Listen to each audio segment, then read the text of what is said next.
How's it going, everybody? My name is Cameron White, and welcome back to your favorite monthly horoscope, this time for March of 2024, Libra, Sun, and Rising. Thank you guys so much for being here, liking, sharing, commenting, subscribing. I love and appreciate every single one of you guys. We have quite a bit to talk about, so let's just go ahead and jump straight into the horoscope. We're starting March off with Venus entering Taurus, which it's good, but it's just going to be in a weird place for you guys. And as you guys should know, Venus is the planet of love, money, value. She likes to create value. She likes to indulge. She wants to connect things together and bring them closer to you. And Venus going into Taurus means Venus is going into her home sign where she operates the best. This means that Venus has access to all of the tools and resources that she needs to do her job, and that's to make things beautiful, to make things more fun and enjoyable. Now, as Venus does go into Taurus, this is creating stability and strength through value. And the big thing is Venus is going to be leaving your 7th house of Aries and going into your 8th house. Now, the 8th house is kind of a strange place because the 8th house rules things like death. The rules like debts, death as in like dying, debt as in like you owe money. It also rules other people's money, what other people own and possess, what your partner owns and possesses. The 8th house also has to do with insurance, inheritance, has to do with things that you don't really see coming. The 8th house is a hidden house, so you don't always see what's going on there. But as Venus transits as Venus transits Taurus and goes through your 8th house, you might see more of a cushion with shared resources. This would be a good time to pay off any debts that you might have, but this also might be a valuable time to really look out. If someone owes you money, this might be a good time to reach out and ask for them to pay you back. But as Venus goes through your 8th house, this is just kind of creating a nicer experience of shared resources, of things owed, and of what's kind of like, the 8th house, again, is kind of a dark place. It rules like the taboo things in life and what we don't always see. And as Venus kind of goes through there, you might be enjoying that side of life a little bit more and getting a little bit more interested in weird or obscure things. Also, on March 4th, we have Mercury retrogressing back into Aquarius. Now, Mercury's been retrograde for the past few weeks in your 6th house. Now, Mercury's been retrograde for the past few weeks in your 6th house of your work, of your routine, and of your health. And as Mercury's been retrograding through there, it's been maybe confusing, blurry, it's been hard to get a clear answer out of anything. As Mercury goes back into Aquarius, still retrograde, this is where we start to take those issues that were so overwhelmingly confusing with Mercury retrograde in Pisces and start to, kind of go through them a little bit more logically, a little bit more rationally. Aquarius is all about connecting ideas, and Mercury in this sign is definitely going to help you be a little bit more clear and have a little bit more structure with your thoughts, with your communication, with how you speak. And as Mercury does go back into Aquarius, it's also going to go back into your 5th house. Now, the 5th house is all about love, romance, kids, sex, art, music, creativity. And so as Mercury goes back into your 5th house, this might be a time where if you're dealing with 6th house issues, it might come from, being able to deal with those 6th house issues might come from a source. That solution might come from your 5th house, from, maybe that is one of your kids. Maybe that is a partner that you have. Maybe it is through music and art and creativity that you can kind of get a better idea of what these problems are with Mercury retrograding in your 6th house. But Mercury goes back into Aquarius. At this point, it will still be retrograde though. Now, right after that, on March 9th, we're going to be having the full moon in Virgo. This is exciting because as the sun has been through Pisces, the sun going through Pisces is representing the change going from winter into spring. And so you might be feeling like you're ready for a change and you're going through that transmutation at the moment. And as the sun transits your 6th house of your work, your habits, your day-to-day activities, your health, you might be kind of seeing, where you might need to reschedule things, where you might need to kind of shape up your schedule a little bit more and your habits. This full moon in Virgo is going to be happening in your 12th house of repressed and unacknowledged parts of yourself. And when you have a full moon, it highlights an access. And with the sun being in your 6th house looking at the results and the 12th house being of what the problem is, this full moon in Virgo might bring some awareness to what hidden issues or what underlying issues might be causing, a fluctuation and, instability within your day-to-day habits or your routine or your schedule. And this full moon in Virgo is going to be a really good time for you guys to kind of go down your list or make a to-do list of things that you kind of need to bring up, things that might be easy to put on the back burner, things that you've been kind of repressing, not wanting to deal with, not wanting to bring up. This full moon in Virgo is going to be the time to really kind of bring up those problems and ask yourself, hey, are you ready to address and are you ready to face these issues that have been coming up for you? This full moon in Virgo is the time to do it, but also on March 9th is when we're also going to be having Mercury finally stationed direct. And as Mercury does station direct, this is going to be happening in your 5th house. And so those ideas that we were kind of reworking, rethinking, kind of reviewing, now start to get a little bit more clear, and we can actually start creating some structure and creating a foundation of our understanding, of our ideas, of our communication. That's going to help us kind of deal with Mercury's, now being direct, kind of deal with Mercury being in shadow and going through Pisces again. But we'll be talking more about Mercury and Pisces as we move forward. Because just a few days later, on March 16th, Mercury goes back into Pisces. Now, the big thing is, at this point, Mercury's now direct, it's morning star. The thing is, now it's in shadow, though. So we're going over all the stuff that we already kind of had to deal with, but this for the third and final time.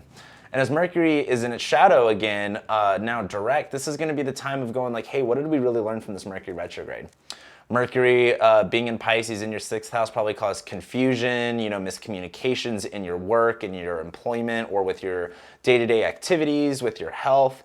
And now that Mercury is direct in the 5th, of kind of like, all right, now I know what I want to do. I'm clear on where my mindset's at. Mercury goes into Pisces, and it's not about, with Mercury being in Pisces in your 6th house, it's not about, receiving messages that are black and white and super clear. It's not how it's going to work.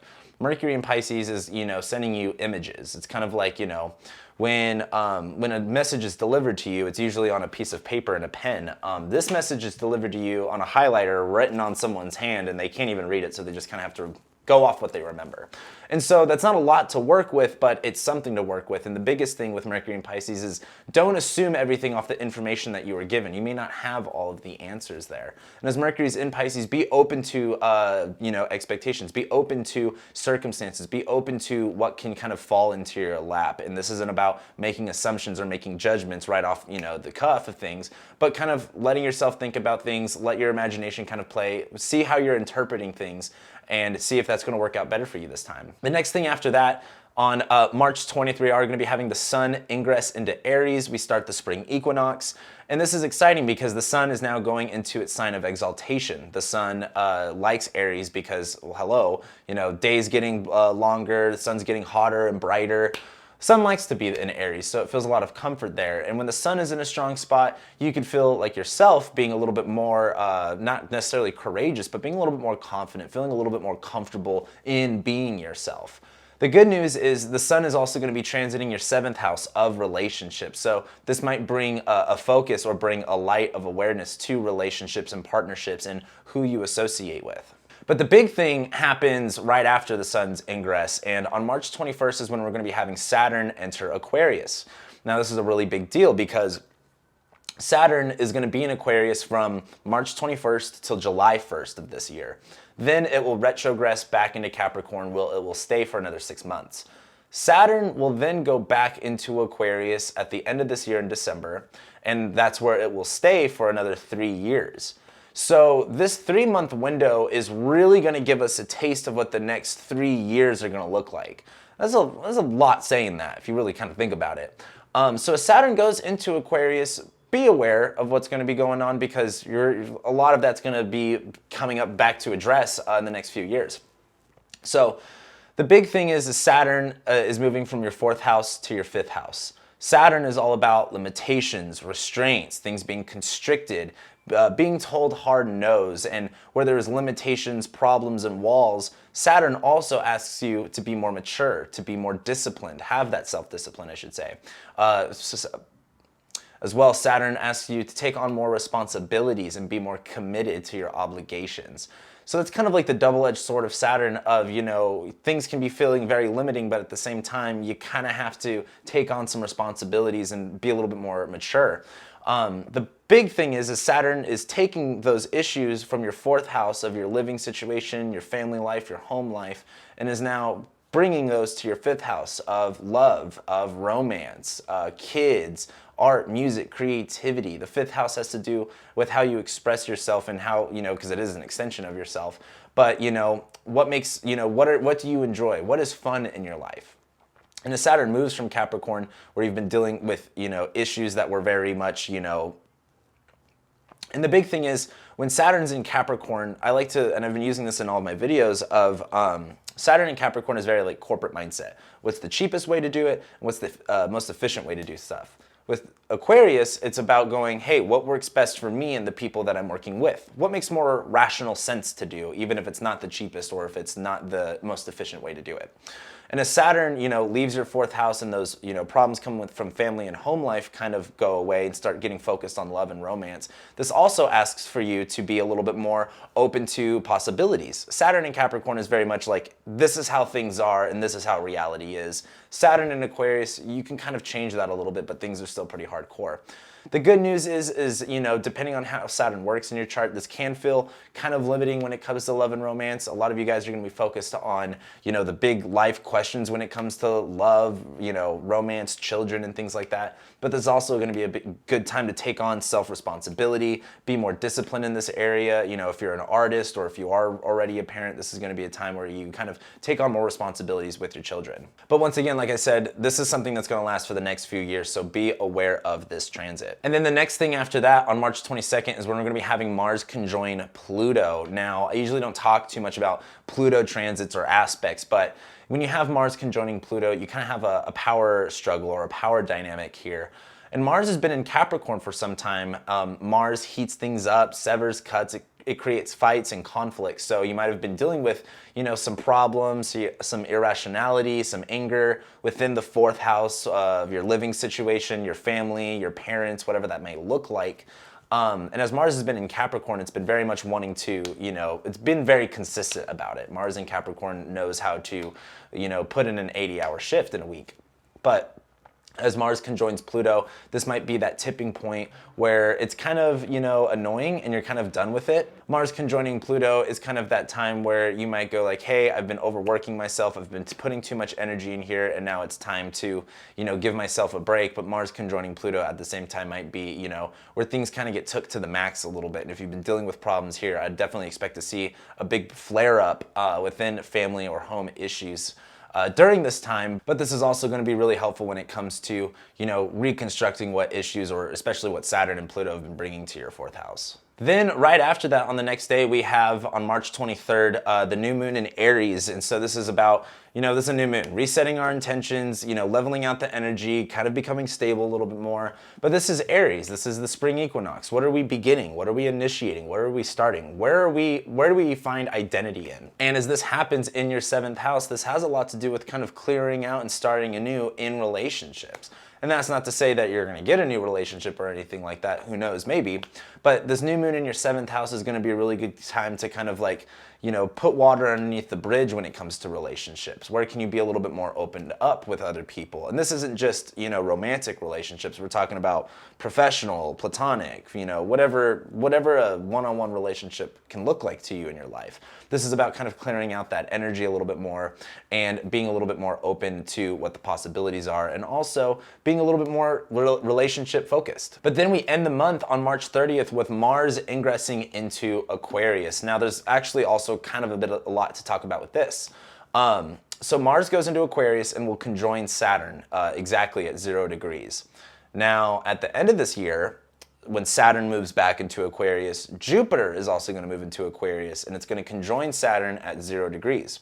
So I feel like something around the end of this month on March 30th, you might have some events that kind of happen in March that come up in a really big way here in a few months at the end of this year. So I'm kind of asking a lot, but pay attention to what's kind of going around here in March, because some things are going to probably play out here at the end of the year with that. But the big difference here is Mars in Capricorn is very much working hard. It's like a bulldozer of energy. It's very committed, very focused. As Mars goes into Aquarius, this, is kind of about going like, hey, rather than being the perfect employee, how can you be the perfect you? And what's going to work better for you? Mars in Aquarius is about doing things the way that you're going to do them, regardless of what other people think. But as Mars goes into Aquarius and as you start doing those things differently, it's going to be conjoining Saturn. So where can we take more seriousness in this area? Where can we be more self-disciplined? Where can we have some more maturity with this? And as Mars goes into your 5th house, this is heating things up, maybe causing some tensions and some conflict, as well as a lot of energy around 5th house topics like children, love, romance, sex, music, all of the fun stuff. So this month kind of looks a little intense for you guys, but you know, the good news is Saturn's finally leaving your 4th house and we get to finally have a nice little energy change. I didn't talk about all of the transits of this month. I wanted to really focus on the bigger aspects for this month, and that's kind of the change that I really wanted to do in these monthly horoscopes. This is my first time back doing monthly horoscopes in the first time in 6 months. So let me know what you guys think, what you like of the style. Also as well, what planets do you guys have that are going to be affected by these transits? Please let me know in the comments. Let me know what you guys think this month is going to bring to you, or if you have any goals, or how you're going to work with the astrology this month. I'd love to hear what you guys think in the comments below. But with that being said, thank you guys so much for being here, liking, sharing, commenting, subscribing, joining with me today, and I love you guys, and I'll be seeing you next month.